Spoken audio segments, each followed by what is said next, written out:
అందరికీ నమస్కారం. మనం ఈరోజు శ్రీ శివ మహాపురాణం నుంచి తర్వాత భాగాన్ని పారాయణ చేసుకోవటానికి వచ్చాం కదా.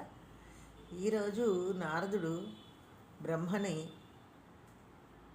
త్రిమూర్తుల పుట్టుక, ఉమ యొక్క ఆవిర్భావాన్ని, వివాహ గాథని, గార్హస్య జీవాన్ని అవన్నీ అడిగారనమాట. అవన్నీ ఇప్పుడు మనకి నారదుని మాటలు విన్న పితామహుడు చెప్తున్నాడు. విష్ణువు జన్మించుట. నారదుని మాటలు విన్న పితామహుడు లోకహితాన్ని కోరి ప్రశ్నించిన నారదునికి ఇలా చెప్పసాగాడు. కుమారా, నువ్వు లోకోపకారాన్ని కోరి ప్రశ్నించావు. విను, ఇది సర్వోత్కృష్టమైనది. ఆదిలో అంటే సృష్టికి ముందు అంతా అంధకార బంధరంగా ఉండేది. సూర్య, చంద్ర, గ్రహ, నక్షత్ర, సప్తర్షి మండలాదులు ఏవీ లేవు. పంచభూతములు లేవు, దిక్కులు లేవు, కాలం లేదు. వేదంలో తత్సబ్రహ్మ అనే వాక్యంచే ప్రతిపాదింపబడిన సత్ ఒక్కటి మాత్రమే ఉండేది. ఆ పరబ్రహ్మ స్వరూపాన్ని యోగులు హృదయాకాశంలో సర్వదా దర్శిస్తారు. అది మూర్తము కాదు, అమూర్తము కాదు, వాక్కుకు అందే విషయం కాదు, మనసుకు అందేది కాదు. దానికి నామరూపాదులు లేవు. దానికి ఏ వర్ణము అంటే రంగు, బ్రాహ్మణాది భేదాలు లేవు. స్థూల సూక్ష్మాది భేదాలు లేవు. అది దృష్టం కాదు, అదృష్టము కాదు. అది సత్యము, జ్ఞానము, అనంతమును, పరమానంద ఘనము, పరంజ్యోతి స్వరూపము అయిన దానిని గూర్చి శృతి అస్థి అంటే ఉన్నది అని మాత్రమే చెప్పగలుగుతోంది. కుమార, నారద, వేదమే చెప్పలేని దానిని మనమెలా చెప్పగలం? అది పొడుగు కాదు, పొట్టి కాదు. అది పెరగదు, తరగదు. దానికి చావు పుట్టుకలు లేవు. అది ఏ ప్రమాణాలకు అందదు. అది స్వతంత్రమైనది. దానికి ఏ ఆధారము లేదు. అది ఏ పరిమాణం చెందదు. దానికి ఆకారం లేదు. అది వికల్పాలు, వికారాలు లేనిది. దానికి గుణాలు లేవు. అది లేనిది, ఉన్నది కూడాను. అది దూరము కాదు, దగ్గర కాదు. దూరము కాదు, దగ్గర కాదు. అది మాయాతీతమైనది. దానికి ఆద్యంతాలు లేవు. దానికంటే భిన్నమైన ద్వితీయ వస్తువు లేదు. ఈ విధంగా పరబ్రహ్మమును గురించి స్వరూప తటస్థ లక్షణాలు మాత్రమే ఊహింపబడతాయి. అది చైతన్య ఘనం. కుమార, అట్టి పరమాత్మకు ద్వైతంలో కోరిక కలిగింది. నిరాకారుడైన ఆ పరమాత్మ తన లీలచే సర్వైశ్వర్య గుణోపేతము, సర్వజ్ఞానయుతము, సర్వమంగళకరము అయిన స్వీయమూర్తిని కల్పించాడు. లీల అంటే తనకంటే వేరైనది అని అర్థం కాదు, ప్రవాహ రూపమైనది అని అర్థం. అలా కల్పింపబడిన మూర్తియే ప్రధానము. ప్రకృతి, మాయ, త్రిగుణాత్మిక, పరాశక్తి, సమష్టి బుద్ధి తత్వానికి జనని, వికృతి వర్జిత, అంబిక, ఈశ్వరి, త్రిదేవ జనని, నిత్య, ఇలా అనేక నామాలతో వ్యవహరింపబడుతూ ఉంటుంది. ఆమెయే సర్వరూపాలను ధరించి సర్వమును చూస్తూ సర్వమును చేస్తూ ఉంటుంది. ఆమె సర్వారాధ్య, సర్వ సంస్కృతులకు మూలం ఆమెయే. అద్వితీయము, ఆద్యంతరహితము, సర్వవ్యాపకము అయిన ఆ పరబ్రహ్మము యొక్క మూర్తియే సదాశివుడు. సదాశివుడు కల్పించిన మూర్తియే పరాశక్తి లేక ఈశ్వరి. కుమార, త్రిమూర్తులకు సైతం తల్లి అయిన ఆ పరాశక్తి 8 భుజాలు కలిగి ఉంటుంది. ప్రసన్న వదన. ఆమె ముఖం అనంత కోటి పూర్ణిమా చంద్రుల వెన్నెల వెలుగులతో నిత్యము ప్రకాశిస్తూ ఉంటుంది. పరిపూర్ణంగా వికసించిన పద్మాల శోభను ధిక్కరించే ఆమె నేత్రాలు కరుణారస తరంగితమైన దృక్కులు భక్తుల హృదయాలను ఆహ్లాదపరుస్తూనే ఉంటాయి. ఇక సదాశివుని తలపై మందాకిని. ఆయన బాలచంద్రధారి, 3 కన్నులు, 5 ముఖాలు, 10 చేతులు కలవాడు. త్రిశూలధారి. ఆయన భస్మోద్ధూళిత దోసరంగుడు. ఆ సదాశివుడు శక్తితో కలిసి శివలోకం అనే క్షేత్రాన్ని నిర్మించాడు. ఆ ఉత్తమ క్షేత్రానికి కాశీ అని పేరు. అది సర్వశ్రేష్టమైన మోక్షపురి. పార్వతీ పరమేశ్వరులు ప్రళయకాలంలో కూడా ఆ క్షేత్రాన్ని ఏనాడు విడవరు. అందువలనే దానికి అవిముక్తము అని పేరు. భక్తులకు ఆనందాన్ని ఇస్తుంది గనక ఆనందవనమని పేరు. ఆ విధంగా పార్వతీ పరమేశ్వరులు ఆ ఆనందవనంలో పరమానంద భరితులై రమిస్తుండగా మరి ఒక పురుషుని సృష్టించి వాని యందు సృష్టిభారాన్ని నుంచి మనమిద్దరము సుఖింతముగాక అనే కోరిక వారిద్దరికీ కలిగింది. ఆ పురుషుడు నా అనుగ్రహం చేతనే సర్వమును సృజించి ప్రళయకాలమునందు సర్వమును ఉపసంహరించుగాక అని సంకల్పించి తన ఎడమ భాగమునందు అమృతాన్ని చిలికించగా అప్పుడు త్రిలోక సుందరుడైన పురుషుడు ఆవిర్భవించాడు. అతడు శాంతుడు, సత్వగుణ ప్రధానుడు, గాంభీర్యుడు, క్షమాయుక్తుడు, ఇంద్రనీలజ్యుతి సన్నిభుడు, పుండరీకాక్షుడు, సువర్ణ పీతాంబరధారి. అలా ఆవిర్భవించిన ఆ పురుషుడు శంభునికి నమస్కరించి, స్వామి, నాకు నామ సంస్కారాన్ని చేసి కర్తవ్యాన్ని కూడా ఆదేశించండి అని కోరగా శివుడు ఇలా అన్నాడు, కుమార, సర్వవ్యాపకుడమైన కారణంగా నీకు విష్ణువు అనే నామం విఖ్యాతి చెందగలదు. భక్తులకు ఆనందాన్ని ఇస్తావు. ఆ కారణంగా అనేక నామాలు నీకు కలుగుతాయి. నువ్వు దృఢచిత్తంతో తపస్సు చెయ్యి, నీకు కర్తవ్యం బోధపడుతుంది. అనంతరం అనంతరం శివుడు నిశ్వాసం చేత వేదాన్ని విష్ణువుకిచ్చి అంతర్ధానమయ్యాడు. శివలోకం కూడా అంతర్ధానమైంది.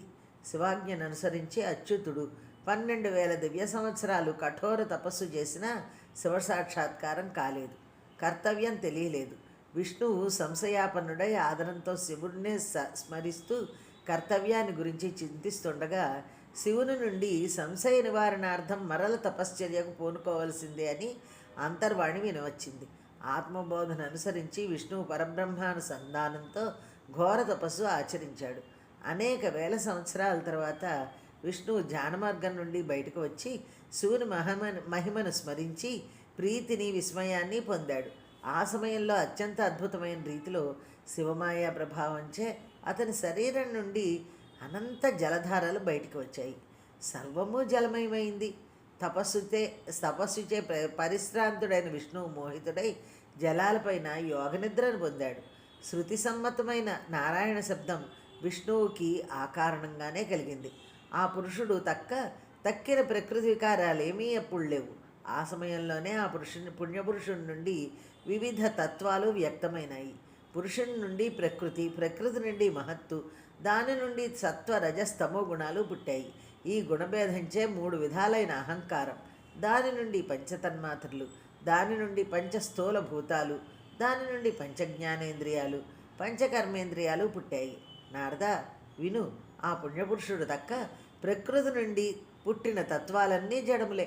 విష్ణువు ఈ 24 తత్వాలను ఏకం చేసి దానిని శివుని ఇచ్ఛచే తన ఆంతర్యంలో ఉంచుకొని పరబ్రహ్మస్వరూపమైన జలములపైనే యోగ నిద్రా పరవశుడై నిద్రించాడు. విష్ణు బ్రహ్మల వివాదం, దాని గురించి తెలుసుకుందాం ఇప్పుడు. బ్రహ్మగారు నారదునికి చెప్పిన విషయాన్ని సూతుడు మహర్షులకి ఇలా చెప్పసాగాడు. మున్లారా, నారాయణుడు ఆ విధంగా యోగ నిద్రా పరవశుడు కాగానే శంకర సంకల్పానుసారంగా అతని నాభి నుండి అసంఖ్యాక నాళములు కలిగి అనంతకోటి విస్తీర్ణమైన ఒక మహాపద్మం ఆవిర్భవించింది. అది ప్రాకృత తత్వాలన్నింటితో కూడి మహాజ్యోతి స్వరూపంగా దివ్య ప్రకాశమానంగా ఉంది. అప్పుడు పరమేశ్వరుడైన శంకరుడు తన దేహం యొక్క కుడి భాగం నుండి బ్రహ్మగారిని సృష్టించి తన మాయచే ఆ నాభి పద్మం నుండి ఆవిర్భవింపజేశాడు. 4 ముఖాలతో ఎర్రని దేహంతో త్రిపుండ్రాంకిత లలాటంతో ఆవిర్భవించిన హిరణ్యగర్భుడు మాయామోహితుడై తన జన్మకారణాన్ని తెలుసుకోలేక సంశయగ్రస్తుడై ఇలా తలపోశాడు. నేనెవరిని? ఎక్కడి నుండి వచ్చాను? నేనెవరి కుమారుణ్ణి? నా కర్తవ్యం ఏమిటి? ఈ పద్మం ఎక్కడిది? కమలపత్రాలున్న చోట నా జన్మకారకుడు ఉండకపోడు. ఈ విధంగా ఎంచి పితామహుడు పత్రాల మధ్య 100 సంవత్సరాలు పరిభ్రమించాడు. దాని ఆదిని తెలుసుకోలేక నాళాల మధ్య మరో 100 సంవత్సరాలు సంచరించాడు. ఇంతలో తపస్సు చెయ్యి అనే అంతర్వాణి ప్రబోధం ద్వారా తపశ్చర్యకు ఉపక్రమించాడు. ఫలితంగా యోగముద్రా నిద్రాంకితుడైన నారాయణుడు దర్శనమిచ్చాడు. నీవెవరువు అని హస్తంతో తట్టిలేపిన హిరణ్యగర్భునితో ఆయన ఇలా అన్నాడు. వత్స, పితామహ, నీకు స్వాగతం. మహాప్రకాశమానంగా ఉన్నావు, భయపడకు. నీ కోరికలన్నింటినీ తీరుస్తాను. సృష్టికి మొదటివాడిని నేనే. నా నాభి నుండి ఈ కమలం ఆవిర్భవించింది. ఆ కారణంగా నేను కమలనాభుణ్ణి. నువ్వు ఆ కమలం నుండి జన్మించిన కమలోద్భవుడవు. పరంజ్యోతి స్వరూపమైన పరమాత్మను నేనే పరబ్రహ్మను, అచ్యుతుణ్ణి. వేయేలా ఈ సృష్టికి కర్తను నేనే. ఈ విధంగా స్వాగతం చెప్పిన నారాయణుని పలుకులకు కిరిసి అహంకారంతో హిరణ్యగర్భుడు, నేనే స్వయంభువును, నన్ను వేదం సనాతనుడని, అజుడని, స్వరాటని, పరమేష్టి అని ఇంకా అనేక విధాలైన నామాలతో పిలుస్తోంది అంటూ వివాదానికి తలపడ్డాడు. వాగ్యుద్ధం అస్త్రయుద్ధానికి దారితీసింది. సృష్టి అల్లకల్లోలమైంది. విధి మాధవులిద్దరికీ యథార్థాన్ని హితోపదేశం చేయాలనే సంకల్పంతో శంభుడు లింగ రూపంలో వారి మధ్య సాక్షాత్కరించాడు. మునులారా, ఈ లింగ ఆవిర్భవ గాథను మనం మీకు గతంలో వినిపించాను అంటూ సూతమహాముని ఇలా అంటున్నారు. మునులారా, శబ్దబ్రహ్మ ఆవిర్భవించిన తీరును చెప్తున్నాను వినండి. అలా సాక్షాత్కరించిన లింగాన్ని చూచి వరాహ రూపంలో విష్ణువు, హంస రూపంలో బ్రహ్మ దాని ఆద్యంతాలను తెలుసుకొనాలనే ఇచ్ఛతో బయలుదేరి విఫలులై ఆ లింగాన్నే ప్రార్థించారు. శివానుగ్రహం వల్ల వారికి ఓం ఓం అనే స్పష్టమగు దీర్ఘమైన నాదం వినిపించింది. దక్షిణ భాగాన మొదటి వర్ణమైన అకారం, ఉత్తరాన ఉకారం, మధ్యలో మకారం, అంతలో ఓంకారం వినిపించాయి. అకారం సూర్యుడు, ఉకారం అగ్ని, మకారం చంద్రుడు. ఓంకారానికి పైన సచ్చిదానందఘనమైన పరబ్రహ్మతత్వం గోచరించింది. అకారం బ్రహ్మ, ఉకారం విష్ణువు, మకారం కంఠమందు నీలవర్ణము ఇతరత్రా రక్తవర్ణము గల రుద్రుడు. అకారం సృష్టికర్త, ఉకారం మోహింపజేస్తుంది, మకారం అనుగ్రహాన్ని ఇస్తుంది. మకారం అంటే బీజము కలవాడు శివుడు. అకారం బీజం బ్రహ్మ, ఉకారం యోని విష్ణువు. మహేశ్వరుని యందు బీజి బీజము యోని ఐక్యమవుతాయి. సృష్టి ప్రారంభంలో బీజి తన ఇచ్ఛతే తనను తాను విభజించుకొని అకార ఉకారాలతో కలిసి సువర్ణ అండంగా అయింది. దాని లక్షణం అవిదితం. ఆ దివ్యమైన అండం నీటిలో వేల సంవత్సరాలుండి ఈశ్వర సంకల్పం చేత 2 ముక్కలైంది. పైభాగం కపాలం ద్యులోకం, కిందనున్న సగభాగం శబ్దస్పర్శ రూప రసగంధాలతో కూడిన పృథ్వీ అయింది. ఆ అండం నుండే 4 ముఖాలు గల బ్రహ్మ జన్మించాడు. కకారం ఆయన సంజ్ఞ, ఆయన సమస్త లోకాలను సృష్టించాడు. ఈ విధంగా ప్రభువైన మహేశ్వరుడు 3 రూపాలను ధరించాడు. ఓంకారం పరమేశ్వరుని నిర్దేశిస్తున్నదని యజుర్వేదం అంటోంది. ఋగ్వేద సామవేద మంత్రాలు కూడా ఆ ప్రతిపాదనను అంగీకరించాయి. ఇంతలో బ్రహ్మ విష్ణువులు ఇరువురు 5 ముఖాలు 10 భుజాలు గల పరమేశ్వర స్వరూపాన్ని చూచారు. నాదరూపుడైన ఈశ్వరుడు తన తత్వాన్ని తానే ప్రకటించాడు. మునులారా, ఆ స్వరూపాన్ని వివరిస్తాను వినండి. అకారం పరమేశ్వరుని శిరస్సు, ఆకారం లలాటమును, ఇకారం కుడికన్ను, ఈకారం ఎడమ కన్ను, ఉకారం కుడి చెవి, ఊకారం ఎడమ చెవి, రుకారం కుడి చెక్కిలి, రూకారం ఎడమ చెక్కిలి, లులుకారాలు నాసారంధ్రాలు, ఏకారం పై పెదవి, ఐకారం క్రింది పెదవి, ఓకారం మరియు ఔకారం దంతపంక్తి ద్వయం, అహ ఇవి తాలు స్థానాలు.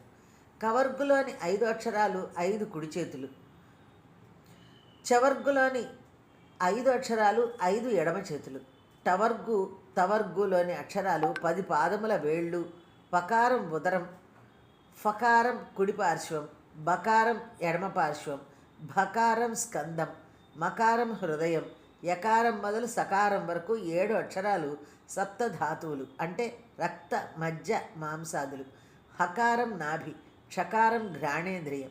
నాదశరీరుడైన శివుని నుండి బ్రహ్మ విష్ణువులిద్దరూ 5 కళలు కలిగి శుద్ధ స్ఫటిక సంకాశమైన 38 అక్షరాలు గల మంత్రోపదేశాన్ని పొందారు. ఆపై బుద్ధిరూపమైన ధర్మార్థ సాధకమైన జయహేతువైన 24 అక్షరాలు గల సర్వశ్రేష్టమైన గాయత్రి మంత్రోపదేశాన్ని పొందారు. ఆపై 8 కళలతో కూడిన శత్రు సంహారం చేసే 30 వర్ణాలు గల మంత్రాన్ని ఉపదేశం పొందారు. ఆపై మృత్యుంజయ, పంచాక్షరి, చింతామణి, దక్షిణామూర్తి మంత్రాలను పొందారు. తత్వమసి అనే మహావాక్యాన్ని చివరగా శివుని నోటి నుండి ఉపదేశాన్ని పొంది బ్రహ్మ విష్ణువులిద్దరూ కృతార్థులయ్యారు. కృతజ్ఞతలతో స్తుతించారు. వారి స్తోత్రానికి ప్రసన్నుడైన శివుడు విష్ణువుకు వేదాన్ని శ్వాస ద్వారా ఉపదేశించాడు. అంత వారిద్దరూ శివపూజా విధానాన్ని, ధ్యాన పద్ధతిని, కర్తవ్యోపదేశాన్ని చేయవలసిందని కోరగా శివుడిలా ఉపదేశించాడు. కుమారులారా, ఇప్పుడు ఆవిర్భవించిన లింగానికి ప్రతిరూపంగా ప్రయత్నపూర్వకంగా లింగాన్ని నిర్మించి లింగ పూజ చేయండి. నిర్గుణ పరబ్రహ్మను నేనే. అయినా సృష్టి స్థితి లయకార్యములను నిర్వహించే నిమిత్తం బ్రహ్మ విష్ణు రుద్రరూపాల్లో అవతరించాను. ఓ పితామహ, నీ లలాటం నుండి నేను రుద్రరూపంలో ఆవిర్భవిస్తాను. ఆ రుద్రునకు నాకు భేదం లేదు. మీరు ప్రకృతి నుండి జన్మించారు, కానీ రుద్రుడు ప్రకృతి నుండి ఉద్భవించడు. రుద్రుడు తామసుడనే అంటారు. గుణభేదం నామరూపాలందులందు మాత్రమే ఉంటుంది, తత్వంలో ఉండదు. ప్రకృతి వికారమైన అహంకారం మాత్రమే తామసం. రుద్రుడు తామసుడు కానే కాదు. ఓ బ్రహ్మ, నువ్వు సృష్టిని చెయ్యి. ఓ విష్ణు, నువ్వు పాలించు. నా అంశ అయిన రుద్రుడు లయకార్యాన్ని నెరవేరుస్తాడు. ఇదిగో ఈమె పరమేశ్వరి అయిన ఉమాదేవి. ఈమెయే ప్రకృతి. ఈమె నుండి ఒక శక్తి ఉద్భవించి వాగ్దేవి నామంతో బ్రహ్మకు సృష్టి కార్యంలో సహాయకారి కాగలదు. అలాగే మరొక శక్తి లక్ష్మీ రూపంలో విష్ణువుకు సహాయకారి కాలదు. మరొక శక్తి కాళీ అను నామంతో రుద్రునికి తోడుగా ఉంటుంది అంటూ పరమశివతత్వం బ్రహ్మమానం. హే విష్ణు, బ్రహ్మకు అన్నిటా సహాయకారిగా ఉండు. నీకు నే సహాయకారిగా ఉంటాను. నువ్వు స్థితి కార్యంలో అనేక అవతారాలు ఎత్తి నీ కీర్తిని విస్తరించుకో. లోకరక్షణ తత్పరుడవై వర్ధిల్లు. మనిద్దరికీ భేదం లేదు. భేదదృష్టి గలవారికి నరకం తప్పదు. ధనాన్ని, ధనం వల్ల వచ్చే భోగభాగ్య రాజ్యాధికారాలను కోరేవారు నిన్ను ఆశ్రయిస్తారు. పరిశుద్ధమైన జ్ఞానాన్ని కోరే పరమహంసలు నన్ను ఆశ్రయిస్తారు. సారూప్యముక్తి నీ అధీనం. ఆత్యంతిక దుఃఖ నివృత్తి రూపమైన పునరావృత్తిరహితమైన పరబ్రహ్మైక్యం నా అధీనం. అంతే భేదం. ఇప్పుడు త్రిమూర్తుల ఆయుర్దాయాన్ని చెబుతాను వినండి. మానవ కాలమాన రీత్యా 1000 మహాయుగాలు బ్రహ్మకు ఒక పగలు, అంతే కాలం అతనికి ఒక రాత్రి, రెండూ కలిసి ఒక రోజు. అలాంటి 30 రోజులు ఒక నెల, 12 నెలలు ఒక సంవత్సరం. అలాంటి 100 సంవత్సరాలు బ్రహ్మ యొక్క ఆయువు. బ్రహ్మ యొక్క ఒక సంవత్సరం విష్ణువుకి ఒక రోజు. ఈ లెక్కలో విష్ణువుకు 100 సంవత్సరాలు ఆయుర్దాయం. విష్ణువు యొక్క సంవత్సరం రుద్రునకు ఒక రోజు. ఆ లెక్కలో 100 సంవత్సరాలు రుద్రునికి ఆయుర్దాయం. రుద్రుని 100 సంవత్సరాల ఆయుర్దాయం సదాశివునికి ఒక విశ్వాసతో సమానం. మానవుడు మొదలుగా రుద్రుని వరకు సకల ప్రాణికోట్లకు 21,600 ఉచ్ఛ్వాస నిశ్వాసలు ఒక రోజు. 6 ఉచ్ఛ్వాస నిశ్వాసలు ఒక పలము, 60 పలములు ఒక ఘటి, 60 ఘటులు ఒక రోజు. నా ఉచ్ఛ్వాస నిశ్వాసలకు లెక్కలేదు. అందువల్ల నేను అక్షయుణ్ణి. నా ఆజ్ఞ ప్రకారం మీరిద్దరూ మీ గుణములను ఆశ్రయించి మీ కార్యముల యందు ప్రవర్తించండి అని ఉపదేశించి శివుడు అంతర్హితుడయ్యాడు. కాబట్టి సూత మహర్షి మునులతో ఇలా అంటున్నాడు. మునులారా, ఇంతవరకు నారద మహర్షి తన తండ్రి గారైన బ్రహ్మను కోరగా ఆయన చేసిన ప్రసంగాన్నే చెబుతూ వచ్చాను. ఆ ప్రసంగం ఇంకా ఉంది, వినండి. లింగోద్భవం జరిగిన తదుపరి వృత్తాంతాన్ని చెప్పమని నారదుడు కోరగా పితామహుడు ఇలా వివరించాడు. ఆ విషయాన్ని వినండి.